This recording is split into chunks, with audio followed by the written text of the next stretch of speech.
Yes, students. Now, in case of animals, different animals are having different kind of respiratory organs so that they can easily take in oxygen and give out carbon dioxide. As in case of insects like grasshoppers, they are having a tube-like structure called spiracles. In case of fish or other aquatic animals, they are having gills. In case of humans and other terrestrial animals like lion, tiger, cow, buffalo, etc., they all are having lungs. And earthworms, they respire through skin, क्योंकि they are having uh, such kind of respiration, they are having very moist skin. Some of the you can say amphibians also respire through skin, they are having moist skin. And such type of respiration is called cutaneous respiration because they can easily respire through skin. So they can. And now, what are the specialty of all these respiratory organs? Some specific special features are there which facilitate them for respiration are: they should have, that respiratory organ should have a large surface area so that at a time large amount of oxygen can easily diffuse into their body, and same for carbon dioxide also, they can easily escape out.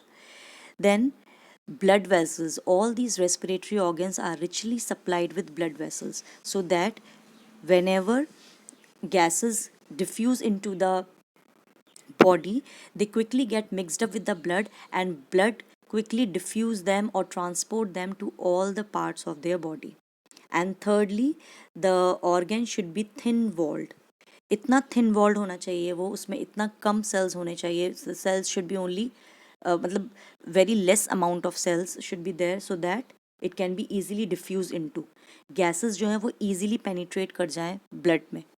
So all these three features, rich supply of blood vessels, large surface area, and thin walled cells should be there so that easily they can respire. So these are the specific feature of respiratory organs. Now, one more thing is given here, that when the body size of animals is large, the diffusion pressure alone cannot take care of oxygen delivery to all parts of the body. Instead, respiratory pigments taken up oxygen from the air in the lungs and carry it to tissues which are deficient in oxygen before releasing it. In human beings, the respiratory pigment is hemoglobin, which has a very high affinity for oxygen. This is a very important question, students. What is respiratory pigment? Respiratory pigment is hemoglobin in case of humans because we are multicellular organisms. So our all the cells are not in direct contact with the environment. So whenever oxygen goes into our body, the internal cells, tissues are not exposed to the environment. So they need, our body, each and every cell of our body need oxygen. So that has to be transported through some tissue, and that tissue is blood. So, and blood contains hemoglobin. So hemoglobin has a very strong affinity with oxygen.